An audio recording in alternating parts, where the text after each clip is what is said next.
City news తెలుగుకి స్వాగతం. ఈనాటి వార్తా విశేషాలు. వైసీపీ హయాంలో 5 ఏళ్ల పాటు మాజీ సీఎం జగన్మోహన్ రెడ్డి పరదాల పాలన చేశారంటూ ఏపీ ముఖ్యమంత్రి చంద్రబాబు అన్నారు. బీఆర్ అంబేద్కర్ కోనసీమ జిల్లా కొత్తపేట మండలం వానపల్లిలో నిర్వహించిన గ్రామ సభలో సీఎం చంద్రబాబు పాల్గొన్నారు. ఈ సందర్భంగా ముఖ్యమంత్రి చంద్రబాబు మాట్లాడారు. పేద ప్రజలకు మేలు చేసే ప్రభుత్వం ఎన్డీఏ.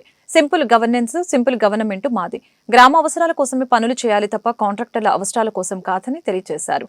ఉపాధి హామీ పథకం ద్వారా 100 పని దినాలు కల్పించేందుకు 4,500 కోట్లు మంజూరు చేశాం.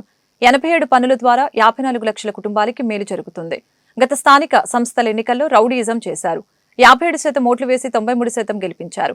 జగన్ లాంటి భూతాన్ని భూస్థాపితం చేయాలి. జగన్ కు రంగులు పిచ్చి ఉంది. గత టీడీపీ ప్రభుత్వం వేసిన దీపాల్లో 43% వెలగకుండా చేశారని అన్నారు. నన్ను కూడా గ్రామాలకు రానిలేదు. ఈ రోజు 3 నెలలు దగ్గర అవుతా ఉంది, 80 రోజులైంది. ఎక్కడన్నా మాజీ ముఖ్యమంత్రి గాని వైఎస్ఆర్ కాంగ్రెస్ నాయకులు గాని అడ్డుకున్నామా ఒక్కసారి మీరు ఆలోచించండి. నేను ఒకటే ఆలోచిస్తున్నాను, ఇలాంటి వ్యక్తులు ఈ సమాజానికి చేటు అయినా కూడా ఆ ఉద్యమం మీ దగ్గర నుంచి రావాలి. మొన్న ఎన్నికల్లో నేను చూశాను, తెలుగుదేశం పార్టీ పెట్టి 42 సంవత్సరాలు అయింది కానీ మొట్టమొదటిసారిగా 93% గెలిపించి బ్రహ్మరథం పట్టింది. ఈ ప్రజానీకమే బ్రహ్మరథం పట్టారు. అన్ని జిల్లాల్లో 100కు 100% గెలిపించారు. 57% ఓట్లేశారు. అంటే అవతల పాలన ఎంత మీకు బాధ కలిగించిందో, ఎన్ని అసౌకర్యాలు కలిగించాయో అదొక ఉదాహరణ మాత్రమే. దరిద్రం మా తమ్ముడు చెప్పినట్టు బాధ కాదు, దరిద్రం రాష్ట్రానికి పట్టినటువంటి ఒక శని. తమ్ముళ్ళు ఒక విషయం గుర్తుపెట్టుకోవాలా మీరు, ఇప్పుడు కూడా భూతం ఉంది. ఆ భూతాన్ని పూర్తిగా భూస్థాపితం చేస్తే తప్ప ఈ రాష్ట్రానికి ఎవరు మళ్ళీ రారు. ఆ విషయం మీరు గుర్తుపెట్టుకోవాలి. మళ్ళీ అంటా ఉంది ఆ భూతం లేసి నేను వస్తానని. ఏం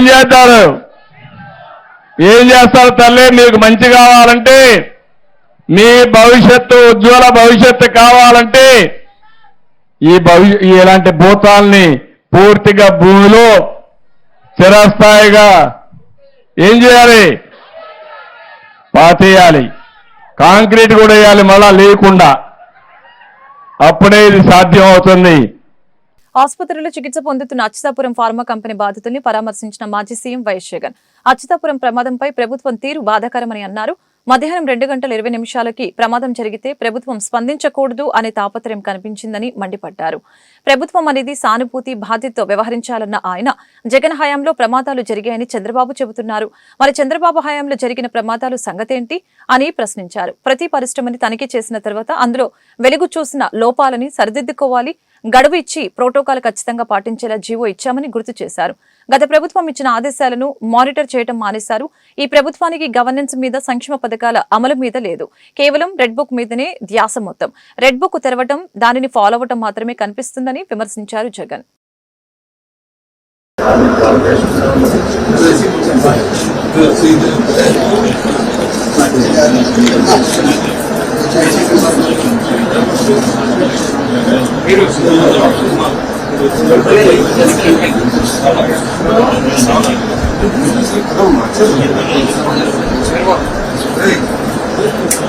అచ్యుతాపురంలో జరిగిన ఈ ఘటనలో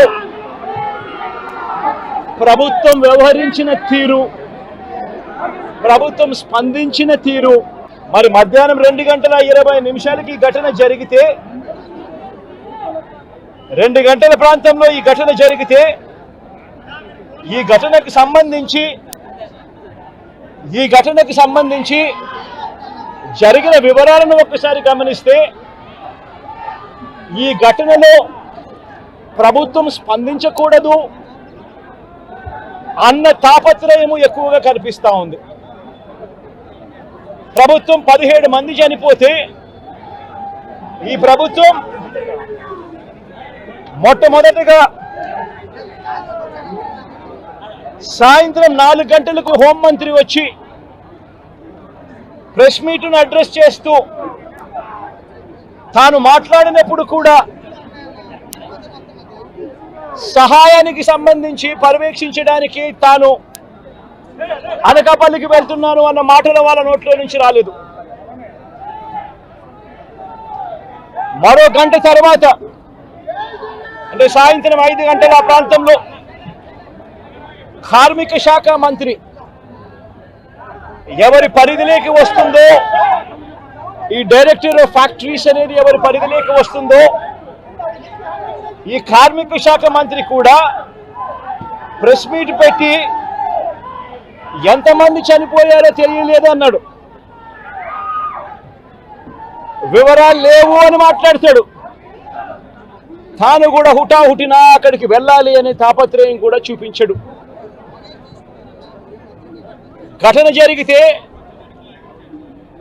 జరిగిన తర్వాత ఘటన స్థలానికి కలెక్టర్ ఎప్పుడు పోయాడు, అధికారులు ఎప్పుడు పోయారు, కమిషనర్ ఎప్పుడు పోయారు అన్నది ఒక్కసారి గమనిస్తే ఇంకా బాధ కలిగించే అంశాలు. అధికార పార్టీకి సంబంధించిన నాయకులు ఎప్పుడు పోయారు అని చూస్తే ఇంకా బాధ కలిగించే అంశాలు. గుండెల నిండా కమిట్మెంట్ తో పనిచేస్తామని AP deputy CM Pawan Kalyan తెలియజేశారు. అన్నమయ్య జిల్లా పర్యటనలో ఉన్న ఆయన మైసూరువారిపల్లెలో నిర్వహించిన గ్రామ సభలో పాల్గొని ప్రసంగించారు. పంచాయతీలు దేశ అభివృద్ధికి చాలా కీలకం. గత ప్రభుత్వ హయాంలో సంయుక్త మైసూరువారిపల్లి సర్పంచ్గా పోటీ చేసినప్పుడు నేను ఎంతో ఆనందపడ్డా. గ్రామ స్థాయి నుంచి దేశభక్తి రావాలి అని పిలుపునిచ్చాను. రాష్ట్రంలో 70% వైసీపీకి సంబంధించిన సర్పంచులే అయినా పార్టీలకు అతీతంగా అభివృద్ధికి కట్టుబడి ఉన్నామని తెలియజేశారు. అయితే సినిమాలను రాజకీయాలను నేను చాలా ప్రత్యేకంగా చూస్తానని తెలియజేశారు. ఎంపీటీసీ మెంబర్లు కానీ, వార్డు మెంబర్లు కానీ, సర్పంచులు కానీ, మీరందరూ ఒకరు ఎక్కువ ఒకరు తక్కువ కాదు, మనందరం ఆంధ్రప్రదేశ్ అభివృద్ధి కోసం పనిచేస్తున్నాం. మనందరం కూడా ఒకటే లక్ష్యం, ఆంధ్రప్రదేశ్ అభివృద్ధి. అలాగే స్వర్ణ పంచాయతీని చేసుకోవాలి, స్వర్ణ గ్రామాలు చేసుకోవాలి అనే కాన్సెప్ట్ తోటి ఇక్కడికి వచ్చాం. సో మీ అందరూ ఈ సభలో పాల్గొంటున్నందుకు మనస్ఫూర్తిగా నా హృదయపూర్వక ధన్యవాదాలు. ఇక నేను సినిమాలని రాజకీయాలని చాలా ప్రత్యేకంగా చూస్తాను. సినిమాయే. రాజకీయం దగ్గరికి వచ్చేటప్పటికి నాకు దేశం ముఖ్యం, సినిమాల కంటే కూడా సమాజం ముఖ్యం, సినిమాల కంటే కూడా గ్రామ హితం ముఖ్యం, నాకు సినిమాల కంటే కూడా. అన్నం పెట్టే రైతు బాగుంటే అన్నీ బాగుంటాయి. అలాగే గ్రామాలు పచ్చగా ఉంటే దేశం పచ్చగా ఉంటుంది. అందరి దగ్గర డబ్బులు ఉంటేనే సినిమాలు ఆడతాయి. అందుకని ముందు గ్రామాలు పచ్చగా ఉండాలని కోరుకునేవాడు. ఇంకొక 2 పేర్లు చెప్పడం మర్చిపోయాను, క్షమించాలి. రైల్వే కోడూరుని నియోజకవర్గం జనసేన గెలుపు కోసం ముందుండి నడిపించిన రూపానంద రెడ్డి గారికి నా ప్రత్యేక ధన్యవాదాలు, కృతజ్ఞతలు. యాక్చువల్లీ యనమల భాస్కర్ గారిని మన రైల్వే కోడూరుకి నేను చేశాను. కానీ ప్రత్యేక పరిస్థితుల్లో కాదని మన ఆరవ శ్రీధర్ గారిని పెట్టుకున్నప్పుడు మనస్ఫూర్తిగా ఆయనకు సహకరించిన యనమల భాస్కర్ గారికి మనస్ఫూర్తిగా నా ధన్యవాదాలు తెలుపుకుంటున్నాను. ఇక్కడ నేను పార్టీ కోసం పనిచేసి ముందుకు వస్తామనే వ్యక్తుల్ని నేను పోగొట్టుకునే వ్యక్తిని కాదు, మనుషుల్ని కలుపుకునే వ్యక్తిని తప్ప విడగొట్టే వ్యక్తిని కాదు, దూరం పెట్టుకునే వ్యక్తిని కాదు. సందర్భంగా తెలియజేసుకుంటాం. ఆ గ్రామాభివృద్ధికి ఏది ఎలా చేయాలంటే గ్రామ సభ చాలా కీలకం మనకి. ఇది మన ఆంధ్రప్రదేశ్, మన భారతదేశంలోనే పంచాయతీరాజ్ వ్యవస్థను ప్రవేశపెట్టిన 2వ రాష్ట్రం అంది, రాజస్థాన్ తర్వాత. అంటే మనం అంత పంచాయతీరాజ్ వ్యవస్థని అంత ముందుండి తీసుకున్నాం మనం. గత ప్రభుత్వంలో అలాంటి పంచాయతీరాజ్ వ్యవస్థని ఎంత బలోపేతం చేయొచ్చో అంత బలోపేతం చేయొచ్చు. గత ప్రభుత్వం శ్రీ దుర్గా మల్లేశ్వర స్వామి వారి దేవస్థానం ఇంద్రకీలాద్రి విజయవాడ శ్రీ అమ్మవారి ఆలయానికి కుటుంబ సభ్యులతో కలిసి విచ్చేసి అమ్మవారి ఖడ్గమాలార్చన సేవలో పాల్గొన్న గౌరవనీయులైన బీజేపీ రాష్ట్ర అధ్యక్షురాలు మరియు పార్లమెంటు సభ్యులు శ్రీమతి దగ్గుపాటి పురంధేశ్వరి. అనంతరం వీరికి ఆలయ వేద పండితులు వేదాశీర్వచనం చేసి అమ్మవారి ప్రసాదాన్ని, చిత్రపటాన్ని అందజేశారు. అనంతరం శ్రీ మల్లేశ్వర స్వామి వారి అభిషేకం సేవలో పాల్గొన్నారు. సుమంగళీర్యం వధూరివారోత్సవే నమస్యతా సౌభాగ్యవస్యై దత్తాయాథాస్తం విపరేతనా శతంగే వజరదో భద్రమానైశ్చర్యగమో భవతి శతమితి శతం దీర్ఘమాయుర్మరుదైరావర్తయంతి శతమేనమేవ శతాత్మానం భవతి శతమనంతం భవతి శతమైశ్వర్యం భవతి శతమితి శతం దీర్ఘమాయుః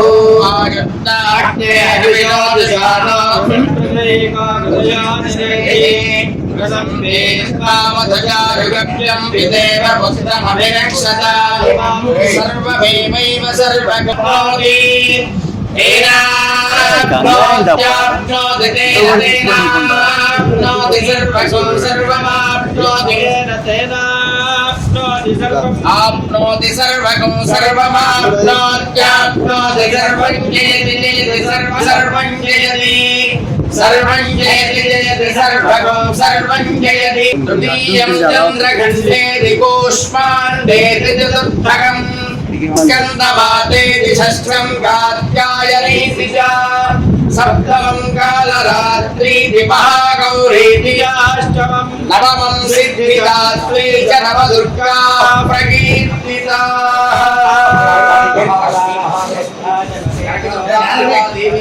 Siddhirastu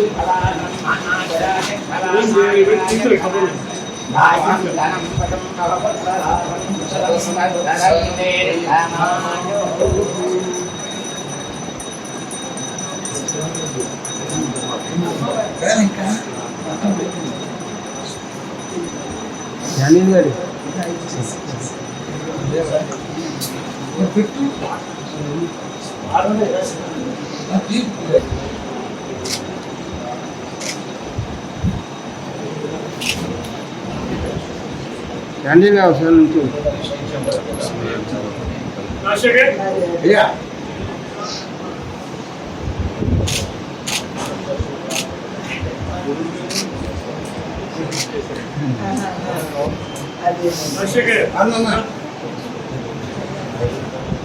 Andhra Pradesh film industry employees federation సర్వసభ సమావేశం గాంధీనగర్లోని ఒక హోటల్లో జరిగింది. ఈ సందర్భంగా ఫెడరేషన్ నూతన చైర్మన్ గా కంచెల అచ్యుతరావును ఎన్నుకోవడం జరిగింది. ఫెడరేషన్ అధ్యక్షులు తోరం రాజా అన్నారు. ఈ సందర్భంగా తోరం రాజా నూతన చైర్మన్ కంచెల అచ్యుతులు మాట్లాడారు. ఆంధ్రప్రదేశ్ లో చలనచిత్ర పరిశ్రమ అభివృద్ధికి చెందాలని, చిత్ర పరిశ్రమకు బాస్ట్గా నిలవాలని మెడ్రాస్ నుంచి హైదరాబాద్ కు తీసుకుని రావడం జరిగింది. ఈ నెల 29వ తేదీన AP film industry employees federation chairman గా ప్రమాణ స్వీకారం చేస్తారని అన్నారు. 24 క్రాఫ్ట్స్ ఆర్టిస్టులు ఇచ్చే కార్డుల్ని ఇకపై ఆంధ్రప్రదేశ్ లో ఇవ్వాలని ప్రభుత్వాన్ని కోరటం జరిగిందని తెలిపారు. ఈ కార్యక్రమంలో సినీ కళాకారులు తదితరులు పాల్గొన్నారు. ఎంప్లాయీస్ ఫెడరేషన్ అధ్యక్షులండి. నా పేరు తోరం రాజా. నేను 24 క్రాఫ్ట్ లో దర్శకత్వ శాఖకు సంబంధించిన సభ్యుడినండి. మరి ఈరోజు మా 24 ఆ కష్టాలన్నీ తప్పదు. మరి ఈ రోజు ప్రతి సినిమా తీయాలన్నా ఏది చేయాలన్నా ఆంధ్రప్రదేశ్ విడిపోయి ఇప్పుడు దగ్గర మనకి చాలా సంవత్సరాలు అవుతున్నా సరే హైదరాబాద్ నే బేస్ చేసుకొని ఈ రోజు సినిమాల ఇండస్ట్రీ అంతా కూడా ఉండడం జరిగింది. మరి నేను SSLS క్రియేషన్స్ ద్వారా 8 సినిమాలు నిర్మించడం జరుగుతుంది. 8 సినిమాలకు కూడా ఉపేంద్ర బాబుని మా అబ్బాయిని హీరోగా పెట్టి అందులో ఉపేంద్ర గారి సినిమాని చాలా రిలీజ్ చేయడం జరిగింది. మరి నెక్స్ట్ మంత్ కంచర్ల సినిమాను కూడా రిలీజ్ చేస్తున్నాం. అంటే సినిమాలో ఉన్న కష్టాలు ఏంటంటే అందులో దిగితే గానీ ఎవరికి తెలియదు. మరి ఒక అసోసియేషన్ నడిపించాలి అంటే అది ఎంతో శ్రమతో కూడుకున్నది, మనీతో కూడుకున్నది, సమయంతో కూడుకున్నది. మరి ఈ రోజు ఆంధ్రప్రదేశ్ లో కొన్ని వేల మంది, కొన్ని లక్షల మంది ఆర్టిస్టులు ఉన్నారు, టెక్నీషియన్స్ ఉన్నారు, అలాగే నిర్మాతలు, దర్శకులు ఉన్నారు. మరి ఈ రోజు ఆంధ్రప్రదేశ్ విడిపోయిన తర్వాత మరి అన్ని విడదీశారు, అన్ని విడిపోయే ఆంధ్రప్రదేశ్ కి స్వచ్ఛందంగా ఆ యాక్టివిటీస్ అన్ని కూడా చేసుకోవడం జరుగుతుంది. కానీ ఫిల్మ్ ఇండస్ట్రీ ఒక్కటి మాత్రం ఇంకా హైదరాబాద్ లోనే ఉంది. మరి ఆంధ్రప్రదేశ్ డెవలప్ అవ్వాలి, ఆంధ్రప్రదేశ్ లో ఉన్న ఆర్టిస్టులు అందరూ కూడా ఈ 24 క్రాఫ్ట్స్ అందరూ కూడా డెవలప్ అవ్వాలి అంటే ఆంధ్రప్రదేశ్ కు సెపరేట్ గా ఒక విధి విధానం అనేది రావాలి. అది వస్తే గానీ ఈ యొక్క అభివృద్ధి అనేది జరగదు. ఎన్ని సంవత్సరాలు మనం కష్టపడినా ఏం చేసినా ఫిల్మ్ ఇండస్ట్రీ అనేది విశాఖపట్నం, ఆంధ్రప్రదేశ్, విభజన ఆంధ్రప్రదేశ్ రాష్ట్రంలో చలనచిత్ర పరిశ్రమ అభివృద్ధి చెందాలని, చలనచిత్ర పరిశ్రమ కార్మికులకి బాసటగా నిలవాలని, మరి గతంలో మద్రాసులో ఏర్పాటు చేసినటువంటి Andhra Pradesh film industry employees federation తదుపరి ఆంధ్రప్రదేశ్ రాష్ట్రం ఏర్పడిన తర్వాత హైదరాబాద్ రావడం జరిగిందండి. మరి 2013 వరకు కూడా అక్కడ హైదరాబాద్ లో Andhra Pradesh film industry employees federation గా మరి అభివృద్ధి చెంది ఎంతో మంది మరి చలనచిత్ర పరిశ్రమ 24 క్రాఫ్ట్స్ కార్మికులందరికీ కూడా చేయూతనిచ్చి మరి విభజన అయిన తర్వాత 2014 తర్వాత ఆంధ్రప్రదేశ్ రాష్ట్రంలో మళ్ళీ చలనచిత్ర పరిశ్రమ అభివృద్ధి చేసుకోవాలన్న ఉద్దేశంతో ఇక్కడ Andhra Pradesh film industry employees federation H228గా రిజిస్ట్రేషన్ కావించి మరి ఈరోజు అద్భుతమైనటువంటి చలనచిత్ర పరిశ్రమ కార్మికుల్ని తయారు చేయడానికి కంకణం కట్టుకుని అనేకం క్రాఫ్ట్లను ఇక్కడ డెవలప్ చేయడానికి మరి ఎంతో కృషి చేయడం జరుగుతుందండి. దీన్ని మరి గుర్తించి మరి విశాల హృదయులు కలకత్తా మహానగరంలో డాక్టర్పై అత్యాచారానికి పాల్పడిన దోషుల్ని వెంటనే శిక్షించాలని మండల బీజేపీ అధ్యక్షులు కల్లూరి శ్రీవాణి తెలిపారు. ఎన్టీఆర్ జిల్లా పెనుగంచిప్రోలు జిల్లా పరిషత్ హైస్కూల్ విద్యార్థులు శుక్రవారం నిర్వహించిన ర్యాలీలో ముఖ్య అతిథిగా ఆమె పాల్గొని మాట్లాడారు. ఈ సందర్భంగా జస్టిస్ ఫర్ మౌమిత అంటూ పెద్ద ఎత్తున నినాదాలు చేశారు. కార్యక్రమంలో సర్పంచ్ వేల్పుల పద్మకుమారి, హైస్కూల్ హెచ్ఎం జలజ, కూటమి నాయకులు శివ, వినయ్, అంగన్వాడీ టీచర్లు, ఆశా వర్కర్లు, హాస్పిటల్ సిబ్బంది, నర్సులు, స్కూల్ ఉపాధ్యాయులు తదితరులు పాల్గొన్నారు.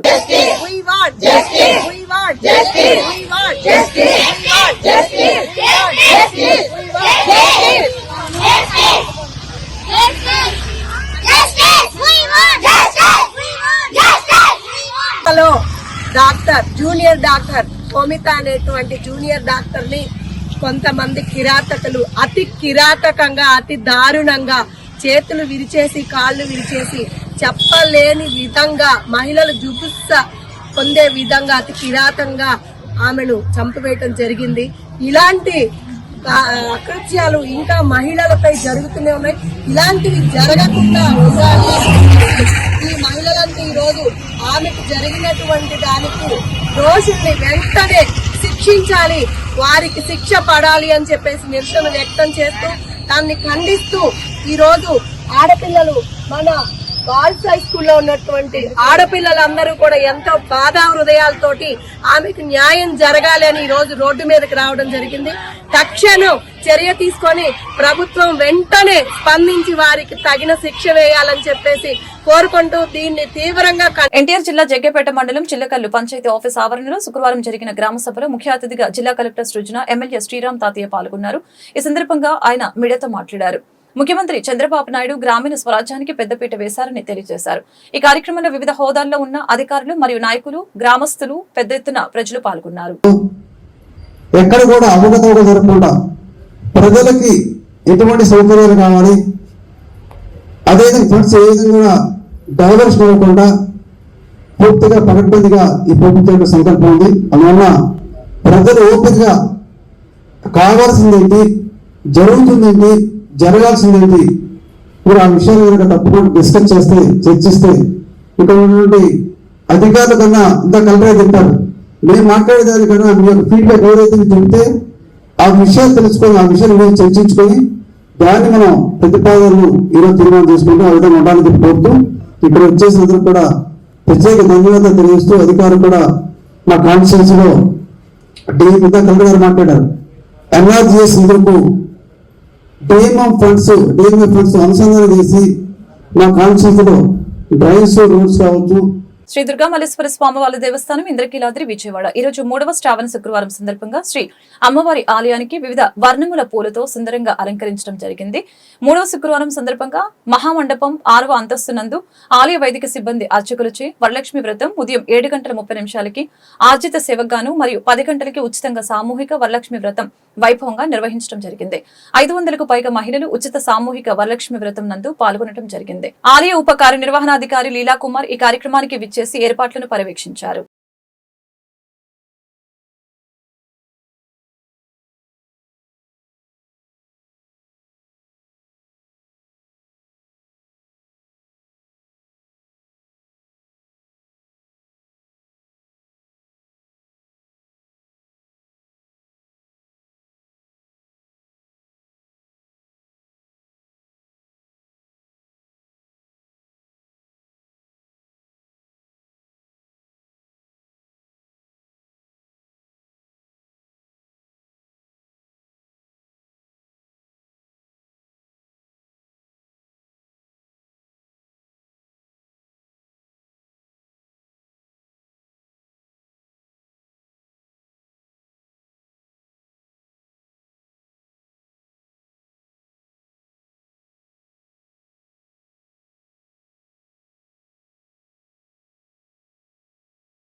ఈ వార్తలు ఇంతటితో సమాప్తం. మరొక బులెటిన్ మళ్ళీ కలుద్దాం. నమస్కారం.